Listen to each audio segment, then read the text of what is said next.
Il est 20 h à Abidjan. Bonsoir à tous. Voici les titres de l'actualité de ce mardi 16 janvier. À la une ce soir, l'annexe fiscale en question. Qu'est-ce que l'annexe fiscale? Quel rôle joue ce document dans la mobilisation des ressources? Pour répondre à ces préoccupations, votre grand angle ce soir, un zoom sur des sujets économiques.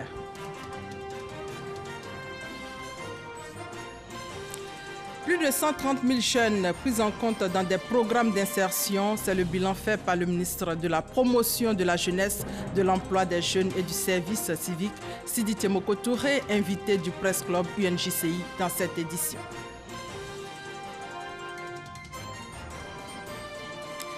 Dans ce 20h également, les coopératives scolaires, leur importance, comment elles fonctionnent, que fait le ministère de l'Éducation nationale et de la formation professionnelle pour venir en aide à ces coopératives scolaires. Élément de réponse dans quelques instants.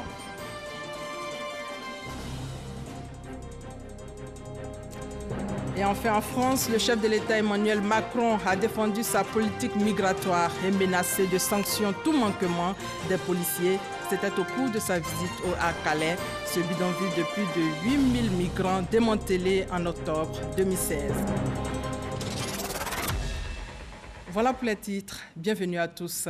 Le Centre d'information et de communication gouvernementale vient de lancer ce soir son nouveau bulletin d'information dénommé Impact Développement. Ce magazine de 16 pages sera édité tous les mois en version numérique. Il est destiné à l'ensemble de la population ivoirienne. À cette cérémonie de lancement, ce soir était le ministre de la Communication. Il représentait le Premier ministre. En économie, nous vous proposons une série d'éléments qui évoquent le même thème. C'est le grand angle qui commence avec l'annexe fiscale.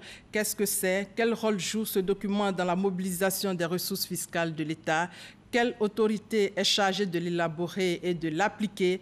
Autant de questions posées par notre reporter Mahama Traoré à un économiste. Suivons donc cet élément pour mieux comprendre l'annexe fiscale. Regardez. Mobiliser des ressources pour financer le développement. S'il existe plusieurs sortes de ressources, la collecte des impôts obéit à l'application de l'annexe fiscale. C'est un document qui permet chaque année, si vous voulez, de fixer la base qui va permettre aux contributeurs de l'impôt de payer leur impôt. Donc cette annexe fiscale est décidée par le gouvernement et sort sous forme de loi et institue un nouveau périmètre fiscal pour tous les acteurs, que ce soit les particuliers, les personnes morales, les personnes physiques ou même d'autres entités. Complément de la loi de finances portant budget de l'État pour une année donnée, l'annexe fiscale permet de situer les agents économiques sur les taxes fiscales maintenues, modifiées, créées ou supprimées. On crée par exemple de nouveaux impôts sur des secteurs d'activité qui se développent très rapidement, qui arrivent par exemple à générer suffisamment de valeur ajoutée pour honorer une taxe, pour honorer une nouvelle taxe ou un nouvel impôt, ce qui va permettre à l'État de recueillir de nouveaux fonds, qui va permettre justement de financer son intervention dans l'économie. Donc ça, c'est la première chose. On va par exemple décider de supprimer une taxe ou de supprimer un impôt quand on considère que sa contribution aux recettes fiscales n'est pas suffisante par rapport à l'investissement ou à l'organisation que cela nécessite. Donc ce sont des impôts qui vont être considérés inefficaces. Si elle change au fil des années, la vocation de l'annexe fiscale demeure, celle de préserver, voire améliorer la compétitivité de l'économie nationale, selon notre expert. Ce qui est très important pour tous les acteurs de l'économie, y compris les gouvernements, c'est d'avoir un régime fiscal qui reste le plus stable possible dans le temps. La stabilité d'un régime fiscal, c'est aussi pour un investisseur la possibilité de faire des rendements sur du moyen ou sur du long terme. L'annexe fiscale 2018 est en vigueur depuis le 2 janvier dernier. Elle comprend 5 types de mesures, à savoir les mesures de soutien aux entreprises, les mesures de renforcement des moyens de l'État, les mesures à caractère social, les mesures de rationalisation du dispositif fiscal et enfin les mesures techniques. Et donc l'annexe fiscale pour le gouvernement, l'objectif est clair, créer des conditions d'une économie forte portée par le secteur privé à travers ces mesures fiscales. Mais dans la pratique, ces nouvelles taxes suscitent quelques grincements de dents du côté des opérateurs économiques. Quels sont les impacts de ces nouvelles taxes sur l'activité économique? Élément de réponse dans ce dossier de Cheikh Koné Aboubakar. Les usagers des agences de transfert d'argent sont les premiers à payer les frais de la mesure d'institution d'une taxe sur les transactions financières. Ils devront payer désormais, en plus des frais initiaux, une taxe de 0,5% sur toutes leurs transactions. Il y a d'autres qui ne savent même pas qu'ils ont augmenté les frais. Et quand ils viennent, ils pensent que c'est nous-mêmes qui avons augmenté. Selon l'autorité de régulation des télécommunications en Côte d'Ivoire, ARTCI, chaque jour, le volume des transactions mobile money s'élève à 17 milliards de francs CFA. En instituant cette taxe, l'État veut engranger 85 millions de francs CFA par jour. Outre la transaction des transferts d'argent, depuis le 2 janvier dernier, une quarantaine de taxes et impôts touchent des produits et services majeurs de grande consommation. L'industrie du maquillage n'est pas en reste. Les produits de beauté et produits cosmétiques tels que les mèches, les parfums, les rajouts de cheveux sont désormais soumis à des droits d'accise. Entendez, une taxe perçue sur la consommation de certains produits. Le taux de cette taxe est fixé à 10% du prix de vente sortie usine. Les opérateurs de ce secteur se disent surpris. S'ils montent trop, ça ne va pas nous arranger, ça ne dépasse. Ça ne nous arrange même pas. Des inquiétudes et craintes également partagées chez les distributeurs de boissons comme Lucas Assalé. J'avoue que depuis que nous avons vu cette augmentation, chacun de nous se pose la question, qu'est-ce que cette activité va devenir? Est-ce que nous allons pouvoir continuer en supportant ces taxes, ces nouvelles taxes? Et donc nos consommateurs vont subir le coût, ça c'est évident. Le taux d'accise des bières passe de 15% à 25%, soit une augmentation de 10 points. Quant aux boissons énergétiques et non alcoolisées, leur taux d'accise passe de 12% à 20%, soit un relèvement de 8 points. Nous étudions les voies et moyens pour appliquer cette nouvelle disposition, mais avouons que nous n'avons pas trouvé encore toute la solution. Nous sommes toujours à la recherche de cette solution. Plusieurs autres taxes et impôts sont prévus au titre de l'année fiscale 2018. Il s'agit entre autres du relèvement des droits d'accise sur le tabac qui passe de 35% à 38%. L'institution du prélèvement d'un taux de 7,5% sur les gains provenant des jeux du hasard. En clair, le parieur qui obtient un gain de 10 millions de francs CFA, il lui sera soustrait 750 000 francs en guise d'impôt. Mais aussi et surtout, la suppression du régime du réel simplifié d'imposition qui porte désormais le seuil de l'impôt synthétique de 5 millions de francs CFA à 10 millions de francs CFA. Une mesure difficilement acceptée. Nous sommes en train de travailler pour amener nos commerçants de l'informel au formel.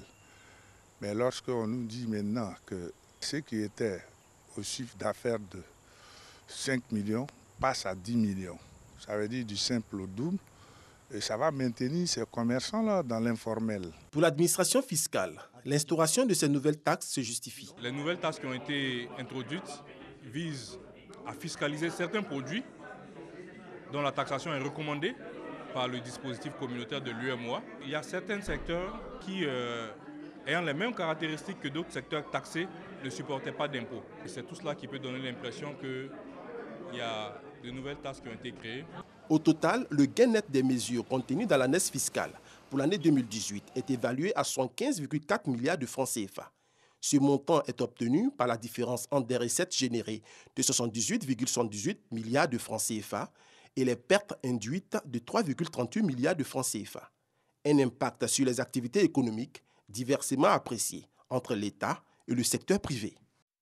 Les nouvelles mesures contenues donc dans l'annexe fiscale 2018 présentée par le directeur général des impôts, Abou Sié Ouattara, s'est appesantie sur le fondement des nouvelles taxes introduites dans le dispositif fiscal ivoirien. Reportage Jean-Luc Bangou. 2 semaines après son entrée en vigueur, l'annexe fiscale 2018 a du mal à être acceptée par le secteur privé.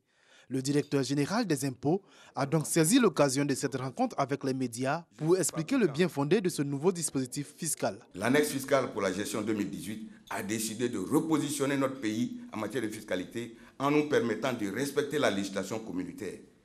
Et donc, il est bon de savoir que cette réforme s'inscrit dans le cadre des engagements internationaux de notre pays. Une quarantaine de mesures fiscales décortiquées par Sié Abou Ouattara. Des mesures de soutien aux entreprises, comme l'exonération de la TVA sur les ventes réalisées à l'arrivée dans les magasins sous douane de l'aéroport Félix Houphouët-Boigny d'Abidjan, mais également des mesures de pression comme l'augmentation des droits d'accise sur certaines boissons et le tabac. Certains de nos pays dans la même zone, les taxes sur les boissons, le Niger est à 50%, le Mali est à 50%, le Burkina qui est notre voisin est à 30%, le Sénégal à 45%. La Côte d'Ivoire était à 12%. La Côte d'Ivoire, qui est la locomotive de la région, malheureusement se retrouvait être le mauvais élève. Nous sommes signataires de la convention de l'OMS pour la lutte contre le tabagisme. Et cette convention a fait obligation aux pays signataires d'aligner leur fiscalité en matière de taxation des tabacs. Tout en précisant que le secteur privé a bien été associé à l'élaboration de ces nouvelles mesures, le directeur général des impôts a indiqué que la porte de la discussion reste ouverte. Ceci afin d'aboutir à un consensus autour de l'annexe fiscale 2018. Voilà, et ces mots du chef de l'État suite aux différentes réactions que la question a suscitées hier au niveau des opérateurs. J'ai demandé à Monsieur le Premier ministre que les discussions sur l'annexe fiscale soient approfondies, notamment en rencontrant le secteur privé en vue de faire des propositions au gouvernement qui tiennent compte de notre volonté d'accélérer le développement de notre économie.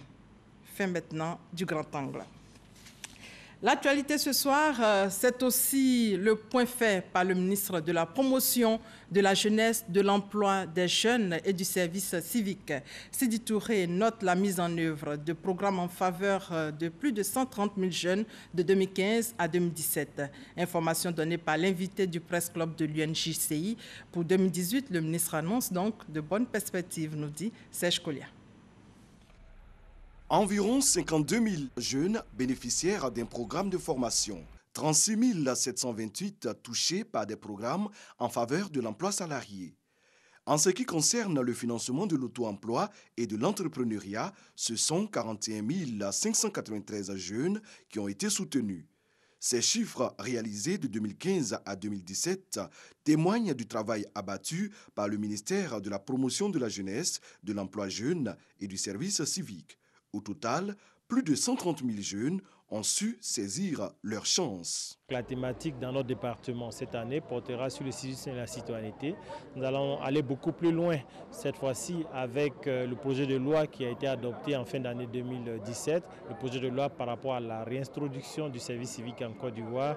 Nous allons pouvoir prendre les jeunes en charge, les accompagner vers une meilleure contribution à la communauté de façon positive, mais surtout une contribution éducative.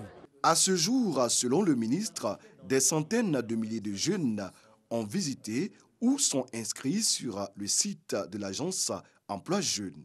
Le plus important, c'est de prendre de l'initiative. Nos jeunes ont manqué de l'initiative par le passé. Fort heureusement, cela est en train de changer. Il faut qu'ils bougent, qu'ils aillent vers les outils mis à leur disposition. Ils verront la différence, ils verront les accompagnements que l'État de Côte d'Ivoire fait pour eux. Dans leurs initiatives, c'est déjà 50% du chemin parcouru vers le succès. Le différentiel, ce n'est plus que du management. Et nous les accompagnerons sur le différentiel pour qu'ils puissent avoir les réponses à l'insertion qu'ils veulent. Invité du Presse Club de l'UNJCI, l'Union nationale des journalistes de Côte d'Ivoire, Sidi Timoko Touré s'est prononcé sur plusieurs programmes en faveur de l'épanouissement des jeunes de Côte d'Ivoire. Direction Korogo, où l'université Peleforo Gonkoulibaly fonctionne normalement depuis hier. Les étudiants font cours, les professeurs sont sur place. La grève annoncée a été suspendue. Notre correspondant Sie Kwasi s'est rendu sur place. Son élément est dit par Eugène Atoubé. C'était hier lundi à l'université Peleforo Gonkoulibaly de Korogo. Dans la cour de l'institution, allaient et venues des étudiants dans une atmosphère de sécurisation, comme ici les éléments de la police et de la gendarmerie, postés à des endroits stratégiques. La grève annoncée par les membres de la coordination des enseignants et chercheurs de l'université n'a pu être déclenchée. Conséquence, les cours se déroulent normalement et dans la quiétude. Les devoirs programmés se sont bel et bien déroulés au bonheur des étudiants. Le président de l'université de Korogo et ses collaborateurs s'en sont rendus compte à l'issue d'une visite dans les amphithéâtres et salles de travaux dirigés. Ce que nous constatons, c'est que de toutes les programmations faites, aussi bien en termes d'évaluation qu'en termes de cours à achever ou de révision, on peut dire qu'à 95 jours, pour ne pas dire à 100%, ces activités ont eu lieu en tout cas à cette heure-ci. À la scolarité, les nouveaux bacheliers poursuivent leur inscription dans la quiétude. Dr Zoulabi est enseignant. Il appartient au collectif des modérés qui ont œuvré pour le triomphe du dialogue entre partisans de la grève et l'administration de l'université de Korogo. Nous continuons toujours de lancer ce même appel à l'apaisement. C'est ensemble que nous allons construire notre institution. Ce n'est pas une partie de l'institution contre une autre. Ce qui s'est passé avec les cours qui se sont déroulés, c'est un retour à la sagesse, un retour à la compréhension. C'est surtout une volonté ferme de dialogue et de négociation entre toutes les parties. Le président de l'université de Korogo et son équipe ne cachent pas leur satisfaction. Professeur Coulibaly Adama entend œuvrer davantage pour le meilleur des étudiants et de l'institution qu'il dirige.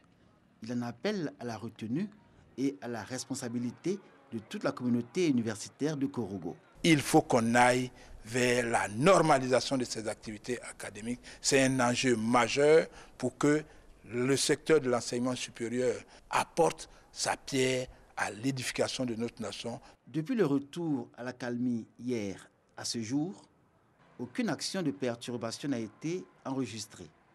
Nous avons tenté de joindre les membres du bureau de la coordination des enseignants grévistes sans succès.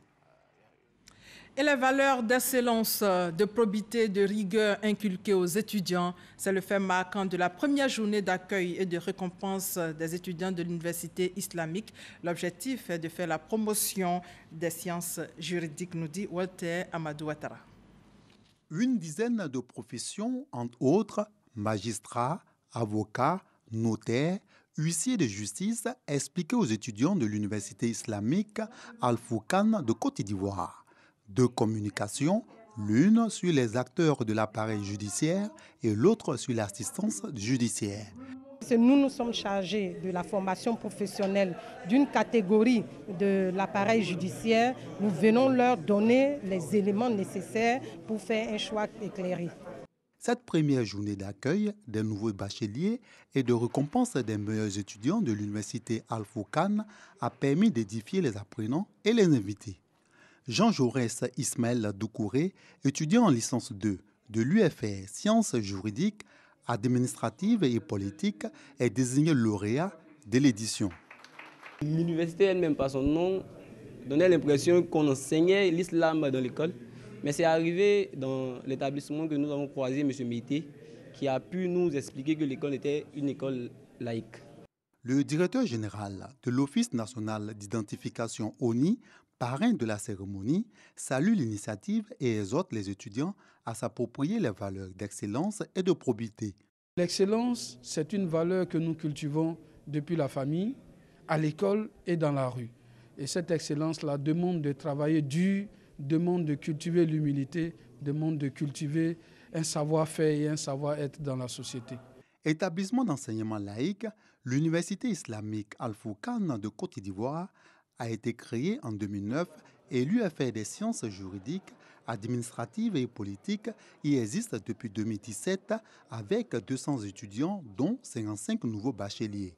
Une visite des nouveaux locaux de cette université a ponctué la rencontre dédiée à la promotion des acteurs de l'appareil judiciaire. Au niveau de l'éducation nationale, on va s'intéresser aux coopératives scolaires. Certains établissements, en plus des cours, créent des projets, notamment la culture hors sol, le tissage, le pagne baoulé, la couture, la photographie, bref. Quel intérêt pour les élèves d'appartenir à une coopérative scolaire? Que fait le ministère de l'Éducation nationale? Un dossier de Sephora Zegui, commenté par Franck Wadio en 4 minutes 15. Regardez. Bonjour, vous avez venu pour une question. D'accord.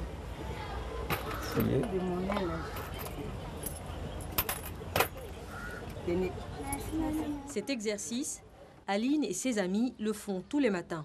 Membre de la coopérative scolaire du lycée Mami Oufouette-Fété de Bingerville, elle passe encaisser la somme de 200 francs CFA aux vendeuses du marché de leur établissement. Somme qu'elles reversent ensuite à leur caisse. À la fin de la journée, nous faisons des comptes. Ce que j'aime là-dedans, c'est que ça me rend ambitieuse, moins paresseuse aussi. Et puis, ça nous permet d'acquérir plus de connaissances. Culture hors sol, élevage de poulets, couture, commerce, des activités qu'elles pratiquent dans le cadre de leur coopérative. Une coopérative scolaire est un regroupement d'adultes et d'élèves qui décident de mettre en œuvre un projet éducatif. Un mix entre vie associative et coopérative. Les ressources de la coopérative scolaire proviennent du produit des activités, de dons, de subventions et de cotisations de ses membres. Les versements sont volontaires. En aucun cas, il n'est exigé des parents une participation financière. Cette organisation-là est structurée avec un tuteur de coopérative, avec des encadreurs qui sont autour de cette coopérative. La fonction première des coopératives, comme je le dis, c'est de permettre aux enfants de construire des compétences. Même engouement au lycée Jeune Fille de Yopougon. Ici, on confectionne des tissus qu'on revend sur le marché. Du batik, mais aussi de la photographie et du recyclage animent les heures consacrées à la coopérative scolaire. Les années antérieures au lycée, nous n'avions pas d'écriture sur nos tenues.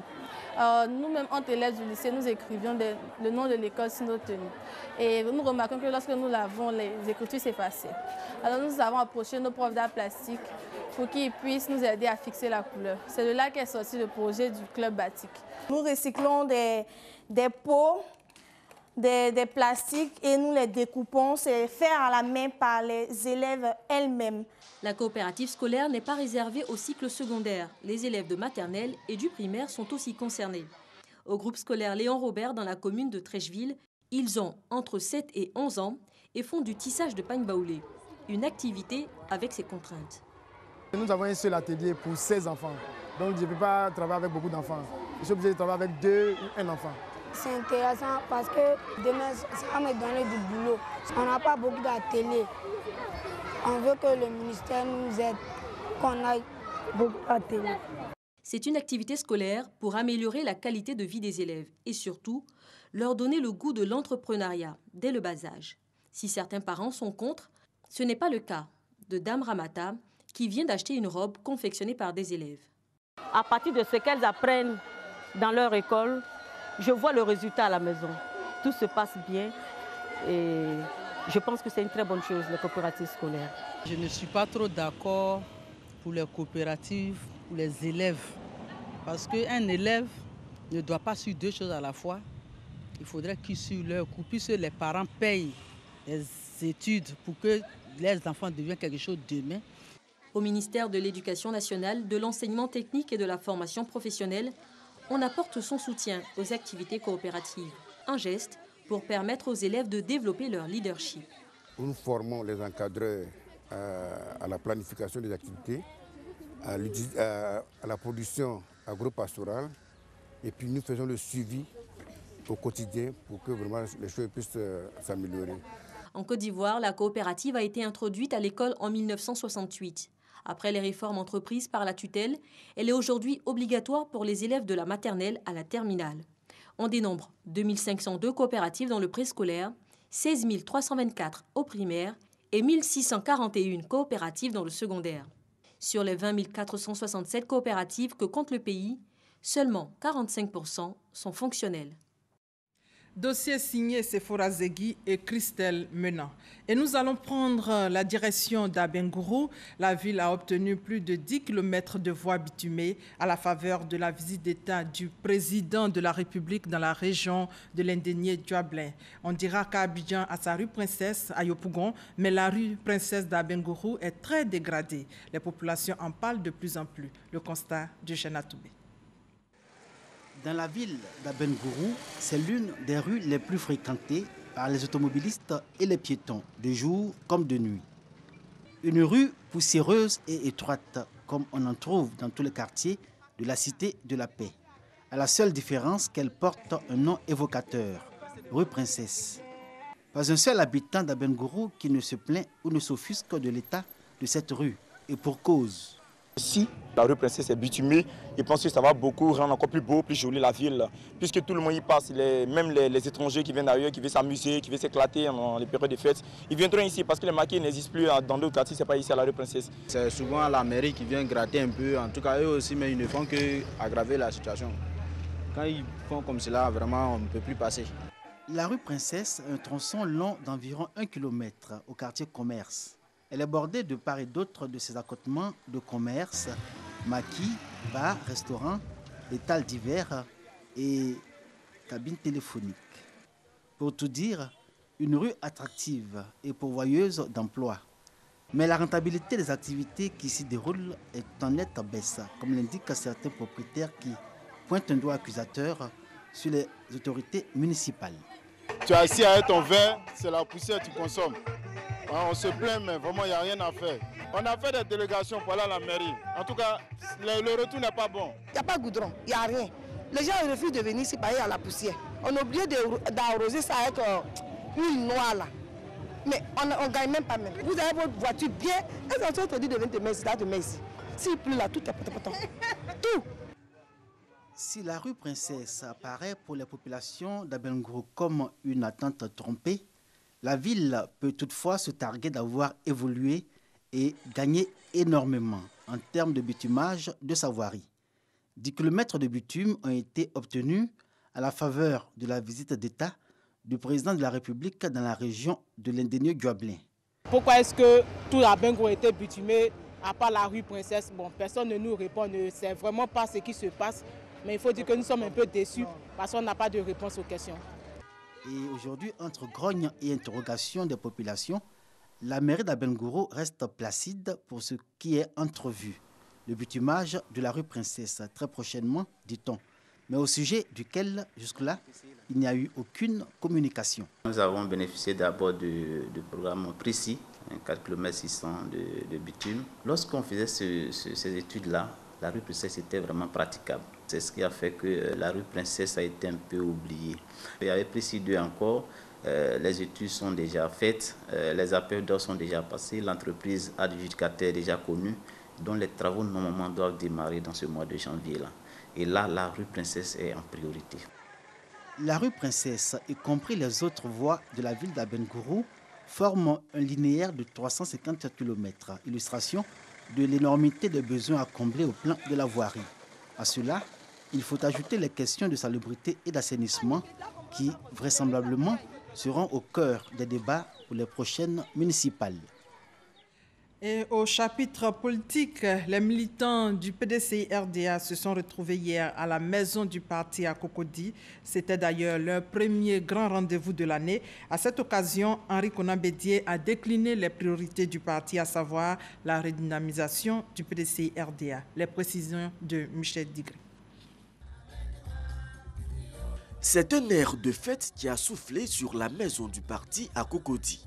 Pour ces premières retrouvailles de l'année 2018, ils sont venus de toutes les contrées du pays pour rencontrer le président du PDCI, Henri Konan Bédié, mais surtout remobiliser les jeunes et les femmes face aux défis futurs. Et c'est un jeune du parti qui s'est exprimé au nom de toutes les instances du PDCI. Nous avons plein espoir que vous vous engagerez vous-même et tous vos soldats que nous sommes à plus d'efforts pour accroître nos performances afin que notre action réponde aux attentes de nos compatriotes.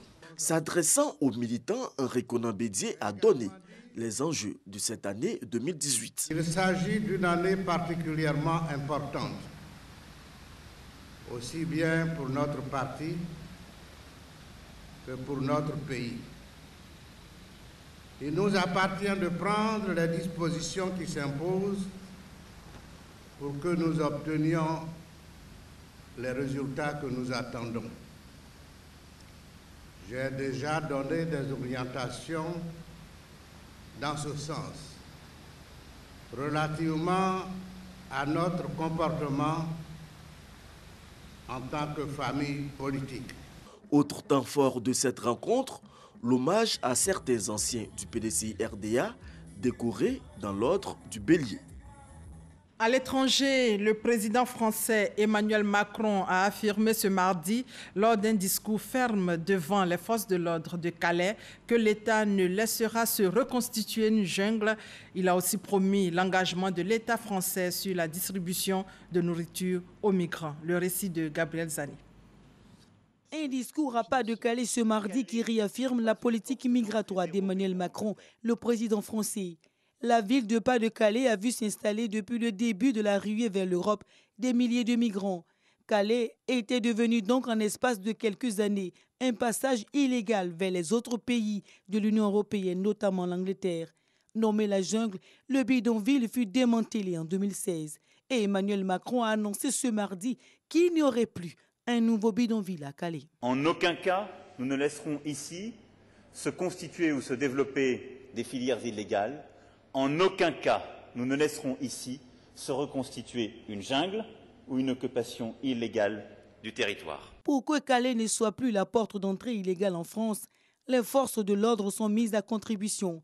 Le président français a demandé au ministre de l'Intérieur d'accorder aux policiers et gendarmes affectés de manière permanente dans le Calais un traitement exceptionnel pour cette année.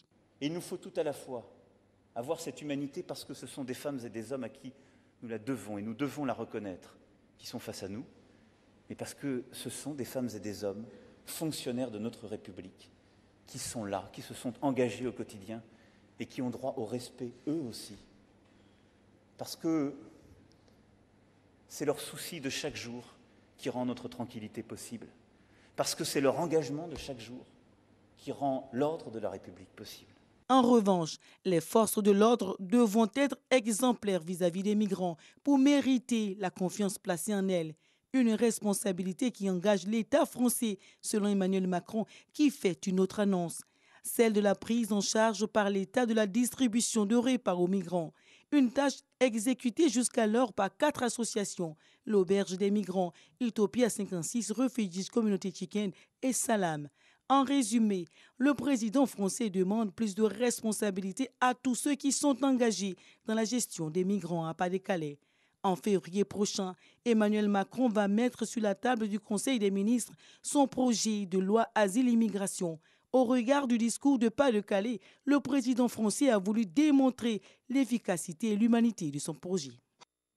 Et ici à Abidjan, pour terminer, plusieurs vols sont constatés sur les installations de l'opération Abidjan Perle des Lagunes, un dispositif qui a pourtant illuminé la capitale économique pendant les périodes de fête des actes de vandalisme condamnés par le district d'Abidjan. Serge Kolia. Les sites de l'opération Abidjan Perle des Lagunes font l'objet d'actes de vandalisme. Récemment, les vandales ont emporté au total 16 câbles et pylônes au niveau du pont des Gaules dans la commune du Plateau et sur plusieurs autres sites. Le district autonome d'Abidjan, dans un communiqué, invite les populations au civisme et rappelle que les auteurs de ces actes et leurs complices s'exposent à la rigueur de la loi. Mais déjà, les services du district ont commencé à retirer les installations luminaires. Et c'est la fin de ce 20h. Merci de votre fidélité.